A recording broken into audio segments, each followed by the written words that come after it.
नमस्कार शेतकरी बंधू आणि भगिनींनो, कृषी दर्शन ह्या कार्यक्रमामध्ये आपलं सर्वांचं सहर्ष स्वागत. मित्रहो, आज आपण गडचिरोली जिल्ह्यातील जे अतिदुर्गम भाग आहे जीवनगट्टा, जे की गडचिरोली जिल्ह्यातील एटापल्ली तालुक्यामध्ये येतं, या गावामध्ये सौ वंदना अशोक गावडे यांच्या मोहफूल प्रक्रिया उद्योगाला भेट दिली आहे. आणि आज आपण जाणून घेऊया त्यांच्या ह्या मोहफूल प्रक्रिया उद्योगाबद्दल. वंदनाताईंबद्दल सांगायचं झालं तर त्या गौण वन उपजापासून विविध प्रक्रियायुक्त पदार्थ तयार करतात. त्यामध्ये प्रामुख्याने मोहफूल किंवा वाढलेल्या मोहफुलापासून मोहा लड्डू असेल, किंवा मोहफुलापासून तयार झालेला पेढा असेल, मोहफुलापासून तयार झालेले बेदाणे असतील, या विविध प्रक्रियायुक्त पदार्थ निर्मितीमधून आपला व्यवसाय करतात. तर आज आपण त्यांच्या व्यवसायाबद्दल जाणून घेऊया. नमस्कार वंदनाताई. माझ्या गटाचे नाव आहे आदिवासी लक्ष्मी महिला बचत गट जीवनगट्टा. त्यामध्ये मी तालुका एटापल्ली, जिल्हा गडचिरोली. आमचा गट महाराष्ट्र राज्य ग्रामीण जीवनोन्नती अभियान अंतर्गत बनलेला आहे. आमच्या गटामध्ये 10 महिला आम्ही आदिवासी आहोत आणि 10 महिला आम्ही इथं म्हणजे मोहा लाडूचा उत्पादन व्यवसाय करतो आहोत.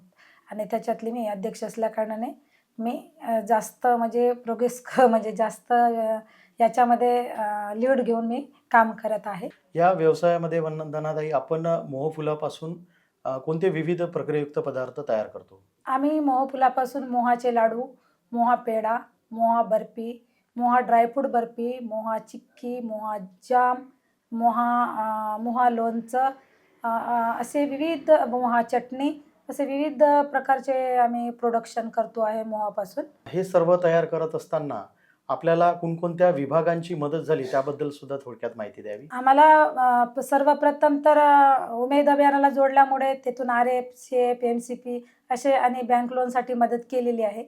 पैशाचं तर उमेद अभियानाकडून आम्हाला पैशाची मदत असेल किंवा याची, पण जे काही तांत्रिक असेल किंवा जे काही आम्हाला जे वेळोवेळी मार्गदर्शन केलेलं आहे किंवा चांगल्या योजनांमध्ये सहभागी करायचं असेल तर आदिवासी प्रकल्प विभाग भामरागड आणि KVK गडचिरोली असेल, आत्मा असेल, कृषी विभाग असेल, असे कलेक्टर ऑफिस असेल, जिल्हा परिषद, अशा प्रत्येक याच्यातून, आणि खास करून तर KVK गडचिरोलीच्या जे काही तिथं एक्सपर्ट राहिलेले आहेत त्यांच्याकडून आम्ही बऱ्याचदा आमच्या प्रोडक्शनमध्ये काही त्रुटी आल्या किंवा काही खराब आले तर नेहमी मदत आम्ही करून, आम्हाला टेक्निकल पार्टचा जो विषय आहे तो आम्हाला नेहमी मदतीला हात समोर करून आणि त्यांच्या माध्यमातून आम्ही हे सर्व प्रोडक्शन समोर केलेले आहे. बरोबर. आणि यानंतर आम्हाला सांगा की हे सगळं पदार्थ तयार करत असताना जेव्हा आपण प्रक्रियायुक्त पदार्थ म्हणतो, म्हणजे त्याला आपल्याला खाद्य प्रक्रिया करत असताना लायसन्ससुद्धा आपल्याला गरजेचे असतात. तर हे लायसन्स तुम्ही कुठून मिळवले आणि कशा प्रकारे मिळवले? सर, आता ते लायसन वगैरे काढायसाठी आम्हाला जसं जसं आम्ही प्रत्येक ऑफिसला वगैरे कुठं विक्रीला असं सगळं आम्ही गेलं तर प्रत्येक लोकांकडून आम्हाला म्हणायचे का हे लायसन, फूड लायसन लागते, उद्यम आधार लागते, पॅन कार्ड लागते, हे सगळे जे जे लायसनी लागतात फूडमध्ये त्या प्रत्येक विभागाकडून आम्हाला आणि मार्गदर्शन केले. आणि उमेदच्या काही कर्मचाऱ्यांनी आम्हाला त्याचे जे काही डॉक्युमेंट्स लागतात त्या संदर्भामध्ये माहिती करून आम्हाला कुठं काढायला पाहिजे त्या ऑफिस दाखवून त्या संदर्भातली माहिती मिळून आम्ही त्या प्रकारे आमच्या प्रोडक्शनला लागणारे सर्व आम्ही लायसनी काढलेले आहेत. बरोबर. म्हणजे तुम्ही जे फूड सेफ्टी करता लागणारे जे FSSAI लायसन्स असेल किंवा पदार्थ विक्रीपूर्वी लॅब टेस्ट केलेलं आहे, हो. त्याच्यामधले सर्व घटक तपासलेले आहेत आणि त्यानंतरच हे पदार्थ तयार केले आणि विक्रीस मांडले. बरोबर. पुन्हा एक महत्त्वाचा प्रश्न म्हणजे जेव्हा आपण हे पदार्थ निर्मिती करतो आणि जेव्हा हे पदार्थ आपल्याला मार्केटमध्ये विक्री करायचे असतात, तेव्हा हे विक्री व्यवस्थापन, म्हणजे हे आपण जे तयार केलेले विविध प्रक्रियायुक्त पदार्थ आहेत, हे आपण बाजारपेठेमध्ये कसे उतरवले त्याबद्दल थोडक्यात माहिती द्यावी. सर, सर्वप्रथम तर जेव्हा आम्ही बचत गट आमचा निर्मित झाला तेव्हा तर आम्ही गावागावामध्ये घेऊन फिरत होतो, छोट्या मोठ्या खेड्यांमध्ये. मग तिथूनच कुण्या ना कुण्या अधिकारीच्या नजरेमध्ये येऊन आम्हाला जिल्हास्तरीय प्रदर्शनीमध्ये सहभाग घेण्याकरिता आम्हाला पाठवले. मग तिथूनच सर्व ऑफिसचे म्हणजे हे केले, मिळालेले कृषी विभाग असेल, आपलं KVK असेल, आत्मा असेल, आपलं नाबार्ड असेल किंवा आदिवासी विभाग असेल, उमेद असेल, ह्या सगळ्या विभागांनी मग आपल्याला तिथं एक करून प्रत्येक विभागाच्या माध्यमातून आम्हाला चांगल्या चांगल्या शहरांमध्ये स्टॉल लावण्याची एक संधी, स्टॉलच्या माध्यमातून आम्ही विक्रीला एक आम्हाला संधी दिलेली गेली. आम्ही प्रत्येक शहरामध्ये जाऊन स्टॉलच्या माध्यमातून आमच्या महिला स्टॉलच्या माध्यमातून विक्रीला आमची सुरुवात झाली. आपण जे आतापर्यंत हे प्रक्रयुक्त पदार्थ तयार केलेले आहे, हे कोणकोणत्या मोठे जे ॲग्रिकल्चर एक्झिबिशन होतात, ॲग्री एक्सपो होतात, तर ह्या कोणकोणत्या ॲग्री एक्सपोमध्ये आजपर्यंत आपण हे प्रक्रयुक्त पदार्थ विक्रीस नेलेले आहे? नाशिकला कृषी उद्यान होते, त्याच्यामध्ये पण 1 वर्ष स्टॉल लावलेला होता. अकोल्याला पण स्टॉल लावलेला आहे, नागपूरला पण स्टॉल लावलेला आहे कृषी प्रदर्शनांमध्ये. अशा खूप मोठ्या दिल्लीला पण एकदा कृषी विभागाचं हे झालं होतं, त्याच्यामध्ये सुद्धा पाठवलेले आहे. अशा कृषी विभागाच्या मोठमोठ्या एक्सपोमध्ये आम्हाला प्राधान्य दिलं गेलं आहे. आम्ही तिथे स्टॉल लावलेले आहे. यानंतर आणखी एक महत्त्वाचा प्रश्न म्हणजे हे व्यवसाय सुरू करत असताना आपल्याला विविध अडचणीचा सुद्धा सामना कदाचित करावा लागले असेल, तर त्याबद्दल काय सांगाल? सर, विविध अडचणी तर आल्या, कारण आम्ही जो राहतो तो एरिया किंवा तो गाव किंवा भाग म्हटलं तर एकदम अतिदुर्गम भाग आणि ट्रायबल एरिया. आमच्याकडे दळणवळणाच्या साधनं नाही आणि छोटे मोठे जर गृहउद्योग जरी करतो म्हटलं तरी संकल्पनासुद्धा नाही. आपण जाऊन पाहूया, जवळच आहे तर त्याचं बघून आपण करायला पाहिजे, असं कुठलंच आपल्या तालुक्यामध्येच नाही. तर आम्ही जेव्हा सुरुवात केली आमच्या जिल्ह्यामध्येच असा प्रकारचा गृहउद्योग कुठं नव्हताच. तर खूप अडचणी आल्या. पण आमच्या ज्या महिला होत्या त्यांनी कधी असं समजलं नाही का आम्ही हे बिझनेस करत आहोत किंवा हे व्यवसाय सुरू असं समजलं नाही. फक्त लाडू बनवायचे, लोणचं बनवायचे, काही प्रोडक्ट बनवायचे, विकायचं, ही आमची संकल्पना होती. आणि हे संकल्पना करायला खूप म्हणजे आम्हाला त्रास झाला. जे काही पॅकेजिंगच्या संदर्भात असेल, लेबलिंगचं असेल किंवा बाकी बनवायची व्यवस्था, म्हणजे आमच्याकडे घर वगैरे नव्हते, तर कुठं बसून बनवायचं, ह्या साऱ्या खूप अडचणी आम्हाला आल्या. पण आमच्या ज्या महिलांनी जे करून दाखवलेलं आहे, आमच्या 10 महिलांनी सपोर्टीनं जे केलेलं आहे, जेव्हा नफा न पाहता, तोटा न पाहता किंवा याच्यापासून आम्हाला काय मिळेल, काय नाही मिळेल याच्यावर न पाहता आम्ही फक्त प्रोडक्शन करायचे हे उद्देश ठेवून केलं, तर आता त्याचं आम्हाला श्रेय मिळत आहे. किंवा आम्ही जेव्हा सुरुवात केलो, जो स्ट्रगल जर आपण जर जाणवलं तर असं वाटत नाही का आम्ही भविष्यामध्ये कधीच आम्ही गृहउद्योग म्हणा किंवा या प्रोडक्शनमध्ये उतरू शकलो नसतो. अशी बिकट परिस्थिती होती. आणि ज्या काही 10 ताई लोक आहेत त्या आम्ही सगळ्या शेतकरी आणि मिडल क्लास फॅमिलीमधूनच आहोत. कुणाकडे भरघोस पैसा किंवा पैसेवाले नाही. आमचे सर्व घरमालक पण शेतीवालेच आहे, मुलं बाळं पण शेतीवालेच. त्याचा खूप आम्हाला त्रास झाला, खूपच त्रास झाला. तेव्हा आम्हाला महिन्याला जर म्हटलं तर 2-3 हजार रुपये पण शक्य नाही आमच्या घरामध्ये. या परिस्थितीमधून सुद्धा आमच्या महिलांनी हार न मानता या बिझनेसला आम्ही समोर आणलेला आहे. नक्कीच आपला हा प्रवास जो आहे हा इतरांसाठी प्रेरणादायी आहे. कारण आपण सर्वांनी हा जो व्यवसाय मिळून इथे सुरू केलेला होता, आपण सर्वसामान्य कुटुंबातले असताना सुद्धा विविध अडचणींना आपण सामोरे जाऊन हा व्यवसाय सुरू केला. त्यामुळे नक्कीच आपलं खूप खूप अभिनंदन. यानंतर महत्त्वाचं म्हणजे आपण जेव्हा हा व्यवसाय सुरू केला आणि आजपर्यंत आपली जी झालेली प्रगती आहे, तर आज घडीला जर आपण त्याचं अवलोकन केलं तर वर्षाकाठी आपल्याला लागणारा खर्च आणि मिळणारं उत्पन्न यात आणि त्यामधून मिळणारा निव्वळ नफा याविषयी काही सांगता येईल का? सर, आता जर म्हटलं तर निव्वळ म्हणजे आता मागच्या तुलनेमध्ये जर आता या 2-3 वर्षाच्या या कालावधीमध्ये जर आपण जर विचार केला तर लागणारा जो खर्च आहे तो 40 ते 45,000, मागच्या वर्षी 35,000 वगैरे असं काही वर्षानुवर्ष कमी जास्त असं लागली आहे. आणि त्याचा एकंदरीत पूर्ण जर खर्च युनिटचा, लाईट बिल असेल किंवा गाडी भाडा असेल, हे बाकीचे सगळं वगळता जर केलं तर 20 लाख रुपये, 25 लाख रुपये तर निव्वळ नफा म्हणजे आम्ही त्याच्यामध्ये 10 महिला आमच्या सामील आहोत त्या नफ्यामध्ये. आणि ते आम्हाला एक वर्षापोटी चांगल्या जगण्याची एक संधी किंवा आमच्या परिवाराला मदत म्हणून आम्हाला चांगला एक नफा मिळतो आहे. एकंदरीतच जर विचार केला तर आपल्याला लागणारा जो वर्षाकाठी लागणारा खर्च आहे आणि त्यामधून मिळणारा जो निव्वळ नफा आहे हा फार मोठा आहे. कारण आपण जेव्हा ह्या गावाकडे बघतो तर या गावामध्ये पाहून वाटत नाही की प्रक्रियायुक्त पदार्थ निर्मितीमधून सुद्धा एवढा निव्वळ नफा मिळवता येतो. तर नक्कीच हे इतरांसाठी प्रेरणादायी आहे. त्यानंतर आणखी एक महत्त्वाचा प्रश्न आहे की ह्या सगळ्या प्रवासांमध्ये शासन पातळीवर असेल, देश पातळीवर असेल किंवा जिल्हा पातळीवर असेल, विविध ज्या संस्था आहेत त्यांनी आपल्याला विविध पारितोषिक देऊन सुद्धा गौरवण्यात आलेलं असेल, तर त्या जे कोणते आपल्याला पारितोषिक मिळालेले आहेत त्याविषयी सुद्धा जर थोडक्यात माहीत झालं असतं तर बरं होईल. सर सर्वात प्रथम तर आम्ही अ, महाराष्ट्राच्या याच्यामध्ये आम्ही एक उमेदच्या माध्यमातून हे केलेलं होता. तो आम्हाला national rural development new Delhi येतं आम्हाला एक नॅशनल अवॉर्ड म्हणून आम्हाला गौरवण्यात आला आहे. आम्हाला आदिवासी विकास विभागामार्फत राणी वीरांगना दुर्गावती हे पण मिळालेलं आहे. आम्हाला कृषी विभागाच्या माध्यमातून असेल तर अकोला विद्यापीठाकडून पण मिळालेला आहे. आम्हाला दिल्लीला जे किसान दिवस असते, महिला किसान दिवस, त्याचा पण पुरस्कार मिळालेला आहे आणि आम्हाला कृषी त्यांचा पण पुरस्कार मिळालेला आहे. आणि पुन्हा असे विविध म्हणजे यांचे महिला उद्योजकता म्हणून ते पण पुरस्कार आपल्या कोश्यारीजीच्या हस्ते आम्हाला मिळालेला आहे. आणि एक नाविन्यता महिला एक स्त्री शक्तीचा पण आम्हाला एक पुरस्कार देऊन गौरवण्यात आला. तर असे सांगता येईना मला, पण पुरस्कार आम्हाला दिलेले आहे. त्याचा मान ठेवून आम्ही या पुरस्कारांचा मान ठेवून गावामध्ये असलेल्या जे काही महिला इच्छुक किंवा कामाला त्यांच्या हाताला काम नाही, या महिलांसाठी पण आम्ही आज समोर जाऊन काम करायला तयार झालो. आणि प्रत्येक विभागाकडे जाऊन आम्ही योजनांची माहिती घेऊन, कृषी विभागाकडे असेल त्यांच्या योजना काय आहेत, त्यांना कोणत्या प्रकारचं याच्यावर प्रक्रिया केलं पाहिजे, त्याच्यापासून आपल्याला किती उत्पन्न मिळेल, असं करून आम्ही जे शेतकऱ्यांनी उत्पादित करतात वस्तू, जसं तीळ असेल, तिळाचे लाडू असेल, तिळाची चटणी असतील, तिळाचे असे काही अजून बाय प्रोडक्ट, आंबाडीची भाजी आहे, शेतकऱ्यांनी पिकवतात पालेभाज्या, त्यांचं लोणचं, त्यांची चटणी, त्यांचं सरबत, केचप असे ते प्रोडक्ट. आणि मोहाचे पण प्रोडक्ट बनवतो आहे.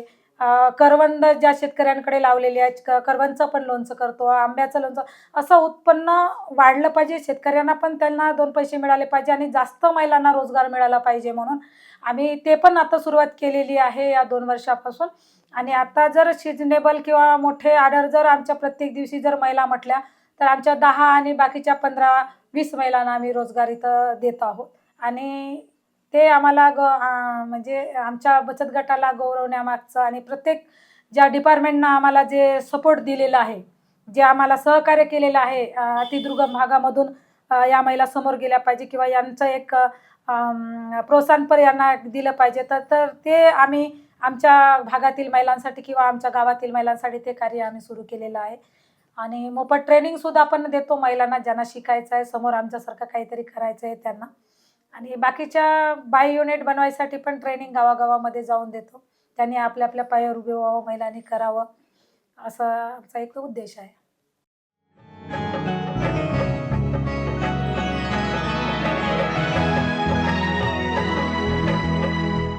शासकीय ज्या योजना असतील किंवा शासकीय विभागाकडून जे आपल्याला पाठबळ मिळालेलं आहे त्याचा उपयोग नक्कीच आपण आपल्या ह्या प्रक्रियायुक्त पदार्थ निर्मितीमध्ये केला आणि देश पातळीवर आपले हे जे सगळे पदार्थ आहेत हे नेले, हे व्याख्यानाजोगं आहे. आणि याचीच दखल घेत भारत सरकारने असेल, महाराष्ट्र शासनाने असेल किंवा डॉक्टर पंजाबराव देशमुख कृषी विद्यापीठाने सुद्धा आपल्याला उत्कृष्ट उद्योजिका पुरस्कार म्हणून इथे गौरवलं, तर नक्कीच हे अभिमानास्पद आहे. ताई, आपलं सुरुवातीचा जर आपण विचार केला ह्या प्रक्रिया उद्योगापूर्वी जर आपण जी सुरुवात केली होती, म्हणजे आपल्या घरी काय परिस्थिती होती, किती क्षेत्र जमिनीचं आपल्याकडे होतं आणि त्यापासून आपण काय करत होतात, किती उत्पन्न मिळत होतं, त्याबद्दल थोडक्यात सांगावं. सर, मी बचत गटाच्या आधी जेव्हा जोडाच्या आधी माझ्याकडे जबरान म्हणजे वनपट्टा एक 2 एकराचा आणि 2 एकर, 2.25 एकर पट्ट्याची जमीन, अशी एकंदरीत 4 एकर जमीन होती.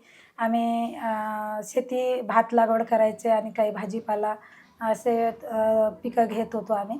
आणि काही मूग आणि कुडता वगैरे असे पिकं घेऊन असं वर्षापोटीचा 20-30 हजाराचा, 40 हजाराचा आम्हाला शेतीमध्ये उत्पन्न मिळत होतं. मग आम्ही त्या शेतीमध्ये सासू-सासरे, एक दीर, आम्ही सगळे परिवार जगणं म्हणजे खूप म्हणजे कठीणच होतं. सगळ्या गोष्टी करायच्या तेव्हा उत्पन्न पण कमी होतं. आणि भाजीपाला काढायची आणि गावामध्ये विकायला वगैरे आणत होते मी. फिरवायची गावामध्ये भाजीपाला, जे काही शेंगा दोडके चवळी भाजी असे वगैरे. असं काम मी शेतामध्ये याच्या आधी करत होती, शेतीचे कामं करायची. आणि मग त्यापासून असं काय ध्यास घेतला की हे आपल्याला करायचं आहे आणि आपण यापासून काहीतरी वेगळं करू, तेव्हाच आपला विकास होईल. तर त्या अनुषंगाने तुम्ही ह्या व्यवसायाची सुरुवात कशी केली होती त्यावर? व्यवसायाची सुरुवात तर आम्ही बचत गटामध्ये जोडल्यानंतरच केलो आम्ही. आणि बचत गट 2 ऑक्टोबर 2004 साली झाला. तर आम्ही 2006ला किंवा 7ला ते छोटीशी गाव पातळीवरच आम्हाला ट्रेनिंग दिल्या गेलं फायर डिपार्टमेंटकडून. त्या ट्रेनिंगच्या माध्यमातून आम्ही सर्व महिलांनी त्या ट्रेनिंगला हजर राहिलो होतो. हजर राहून त्या ट्रेनिंगमध्ये आम्हाला जे काही शिकवलं ते आम्ही घरी येऊन सर्वजण विचार करून हे आम्ही काहीतरी करू. आपल्या शेतामध्ये आंबाडीची भाजी तर सर्वांकडेच राहते, याच्यातून आपल्याला 2 रुपये मिळतील, आपण करूनच पाहू, विकून पाहू असं म्हणून आम्ही मग ते घरकुर्ती बनवायचं आणि गावखेड्यामध्ये विकायचं. असं एकटी मी न करता माझ्या गटातील सर्व सदस्यांनी मिळूनच सुरुवात केलेली होती. आमच्या घरच्यांचे तेवढे फारसे काही कोणाचे सपोर्ट नव्हते, पण आमच्या 10 महिलांची जिद्द मात्र एकमेकीच्या खांद्याला खांदा लावून म्हणजे करायचं हे मात्र पक्कं होतं. त्याच्यामधूनच आम्ही सक्सेसफुल झालेलो आहोत. आणि आम्ही ते व्यवसायाची गोडी जसजसा करत गेलो मिळून, आणि त्यांचा पण सपोर्ट मला मिळाला आणि माझ्या पण काही गोष्टी त्याने ऐकल्या का ठीक आहे, या ताईनं सांगत आहे तर आम्ही करायला पाहिजे, तिला सपोर्ट करायला पाहिजे, अशी त्यांची पण मनामध्ये मनस्थिती होती. कधी त्यांनी पण नाकारलेलं नाही महिलांनी. आणि मी सुद्धा ज्या गोष्टी मला माहिती पडल्या त्यांच्यापर्यंत पोहोचवून आम्ही हे व्यवसाय मिळूनच तयार केलेला आहे आमच्या बचत गटाच्या माध्यमातून. सुरुवातीचा जो तुमचा व्यवसाय हा मुख्य पीक म्हणजे आपल्या भागातलं धान पीक, हां. आणि धान पिकासोबतच काही बांधावर आपण तूर लागवड करत होता, त्यानंतर आंबाडी लागवड करत होतात आणि घरी खाण्यापुरतं भाजीपाला लागवड सुद्धा करत होता. आणि जेव्हा वर्षाकाठी आपण त्याचं उत्पन्न बघितलं ते फार नगण्य होतं. हां. ते कुठेतरी तुम्हाला बदलायचं होतं आणि त्या प्रेरणेतून तुम्ही हा व्यवसाय सुरू केला. आणि स्वतःचाच तर तुम्ही व्यवसाय सुरू केलाच, पण इतरांनाही उद्योजक तयार करण्यासाठी इतर महिलांनाही तुम्ही या व्यवसायामध्ये आणलात. महिला बचत गटाच्या माध्यमातून असेल किंवा इतर माध्यमातून आणि विविध विभागांच्या समन्वयाने हा व्यवसाय तुम्ही सुरू केला असं तुम्हाला म्हणायचं आहे. यानंतर आणखी एक महत्त्वाचा प्रश्न म्हणजे हे प्रक्रययुक्त पदार्थ जेव्हा तुम्ही तयार केले आणि बाजारपेठेमध्ये जेव्हा हे विक्रीस आणले, तर जे खाणारा जो वर्ग आहे या उपभोक्ता वर्गाला या प्रॉडक्टविषयी म्हणजे कुतूहल होती का? आणि हे प्रॉडक्ट जेव्हा तुम्ही मार्केटमध्ये उतरवले तेव्हा आता ते खाण्यास योग्य असल्यामुळे ते त्यांचं प्रिफरन्स काय आहे? सर, सर्वात पहिले तर खूप मेहनत करावं लागायला लोकांना. जे आमच्या एरियामध्ये आमच्या भागामध्ये आहेत त्या लोकांना माहिती आहे, पण शहरी भागामध्ये तर इकडे कोण खाणार. मग शहरात जेव्हा मार्केटिंगसाठी किंवा जेव्हा आम्ही स्टॉल लावायचे तेव्हा लोकांना समजावून सांगणे म्हणजे डोक्याच्या बाहेरची गोष्ट. कारण लोकांना मोहा म्हणजे काय, मोहा कशाला खायला पाहिजे, मोहापासून काय मिळते किंवा आंबाडीच्या भाजीपासून काय होतं, भाजी तर असंच खातात. हे सगळं खूप लोकांना त्या प्रोडक्शनच्या याच्यामध्ये आणायला खूप आम्हाला लोकांना समजावून सांगावं लागलं. लोकांना त्याबद्दलची माहिती सांगावं लागली. ते रानातलं आहे, आम्ही आमच्या बांधावर टाकतो, ते ऑर्गॅनिक आहे, चांगलं आहे, हे सगळ्या गोष्टी पटवून द्यासाठी करीब आमचे 10 वर्ष लोटून गेले त्या प्रोडक्शनमध्ये. आम्हाला सगळ्या लोकांपर्यंत पोहोचवण्यासाठी, लोकांना त्यांची चव तोंडाला बसण्यासाठी ह्या सगळ्या गोष्टी करत असताना खूप आम्हाला अडचणी आल्या. काही अडचणी मात पण करावं लागल्या, काही प्रोडक्शनमध्ये सुधारणा करावं लागल्या, काही प्रोडक्शनमध्ये पण काही चेंजेस करावं लागले, काही पॅकेजिंगमध्ये पण चेंजेस करावं लागले. लोकांना जेव्हा आम्ही विकायला जायचे तेव्हा कितीतरी लोकांना असे 10-10, 20-20 किलो जनतेला खायसाठी वाटून द्यावं लागला. हा सगळं करता करता आम्हाला 2018, 17-18 पासून 19 पासून थोडं लोकांना चव वाटू लागली. आणि जे प्रोडक्शन कोणी एक दोघांनी घेतले त्यांनी असं मागणी सुरू झाली. तेव्हापासून आमचं प्रोडक्शन चांगलं सुरू झालं.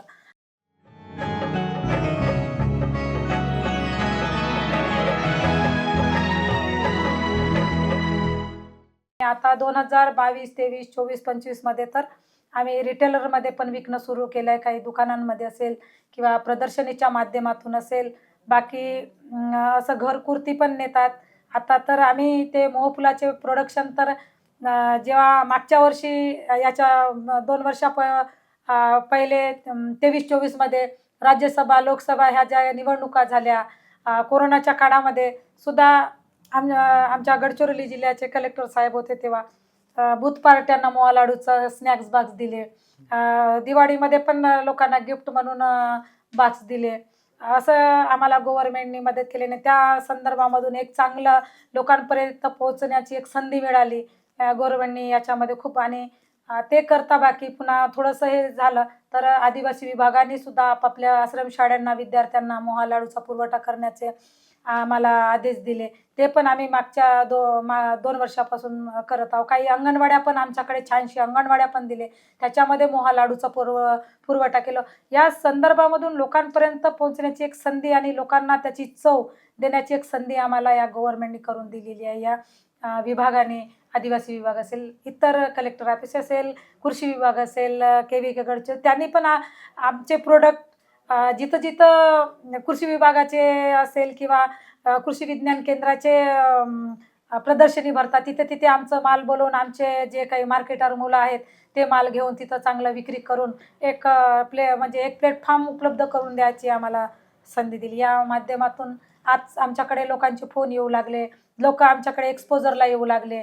आणि गव्हर्नमेंटचा पण कल या संदर्भामध्ये बदलला आहे का आपल्या जिल्ह्याचा काहीतरी झालं पाहिजे म्हणून. त्या संदर्भात आमची विक्री आता सध्या चांगली सुरू आहे.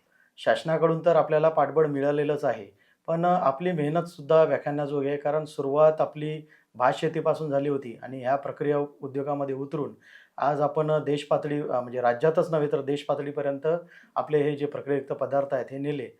आणि यामध्ये नक्कीच येणाऱ्या काळामध्ये सुद्धा शासन असेल, कृषी विज्ञान केंद्र असेल, कृषी विभाग असेल, आत्मा असेल किंवा आपण आपणाला ज्यांच्याकडून आर्थिक पाठबळ मिळालं आहे ते एकात्मिक आदिवासी विकास प्रकल्प भामरागड असेल, जिल्हा परिषद असेल, ह्या सर्व विभागांचा आपल्याला समोरसुद्धा असंच पाठबळ आपल्या पाठीशी राहील, याबद्दल वाद नाही.